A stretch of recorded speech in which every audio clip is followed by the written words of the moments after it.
Trinity, recovering from a long illness, is eager to get back to normal life. She wants to thank Reece for rescuing her, but feels he's avoiding her.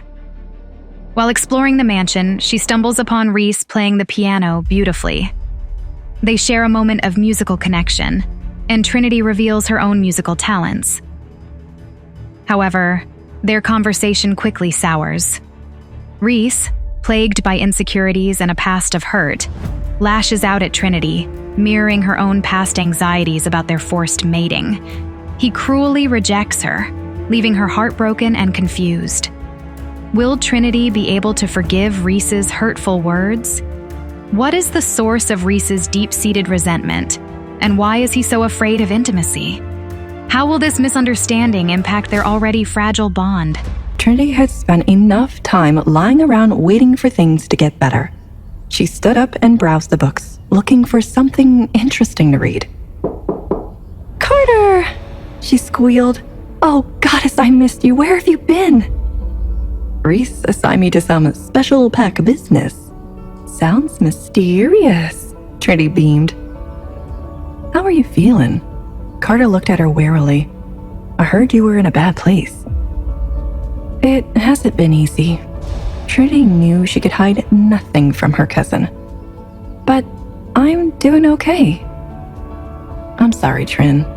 Carter patted the seat next to him. "But I do have some good news, something that will cheer you up. I ran into Noah on my way up, and he asked me to let you know." Carter loved a big reveal. "Drum roll, please." "Carter, tell me." Trinity giggled. Okay. Carter laughed. "The Alpha got you approved to sit your exams." "Oh my goddess." Trinity leapt to her feet, screaming. "Really?" "You have to take all 4 of them consecutively, and on a Saturday, but yes, really." Trinity was jumping for joy. She wouldn't have to fail her classes after all. On the day of Trinity's exams, Reece was up before dawn. He had almost 24 pack warriors at the ready. Reece had been advised to let them handle everything. The warriors insisted on reporting back to him when everything was over. They said it would be best to not allow the enemy access to him if they were truly after his position. Reece refused. Reece accompanied the warriors to the campus, with Vincent and one of the other guards escorting Little Bunny. Upon arrival, they could smell that rogue wolves had been scouting the area. "I'm sorry, Alpha," Kenneth, one of the warriors, explained nervously. "Something funny is happening to these trails." "Funny?" Reece couldn't help the edge from creeping into his voice. "Explain, Kenneth." "Well, the smell keeps fading in and out when it gets to a certain point." Kenneth seemed reluctant to elaborate. When Reece approached Kenneth, he recognized the scent of the rogue wolves that had been scouting the school. But as he got closer, he noticed the smell fading in and out. It didn't disappear altogether, not like with the warlocks on Riley's estate, but it was enough to make the scent difficult to follow. "This is exactly what I was afraid of." Reece approached the edge of the forest, where the smell appeared to continue. "Tell the guards at the school to be extra alert," Reece ordered Kenneth. "Whoever might try to attack could have the aid of warlocks." Kenneth's eyes went wide. "Warlocks?" Reece nodded. "Why would warlocks be working with these wolves?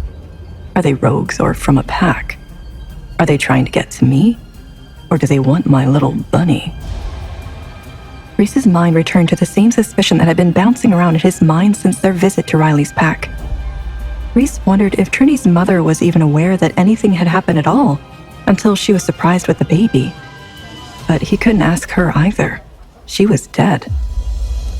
There had just been some things that made Reece wonder, like how Little Bunny's eyes glowed in the forest on the day she was attacked. She seemed to be tracking the warlocks with little trouble until Reece had broken her concentration. It was like she could see past all the trees, through the night itself, to see them. Then there was the color of her eyes. Of course, they were unusual when they were glowing bright blue and white, but even on a normal day, they weren't typical for a werewolf. Most wolves would have green, yellow, gold, brown, or hazel eyes. Is she half human? Is she half warlock? Or is she something else completely?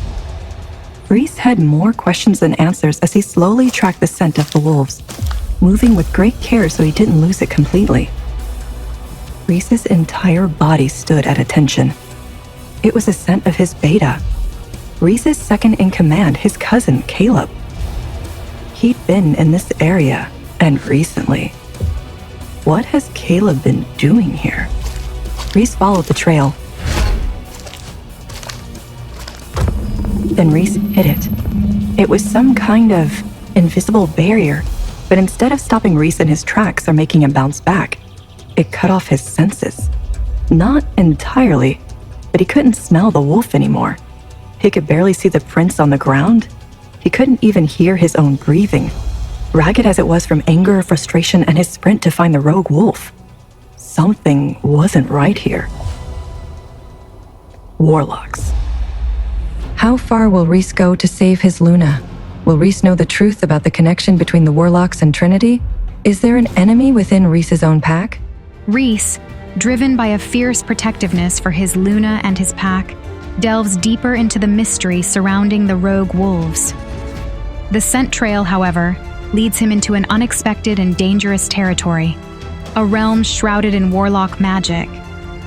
As the scent abruptly vanishes, Reece finds himself trapped within an invisible barrier, his senses distorted and his senses dulled. The whispers of treachery echo in his mind.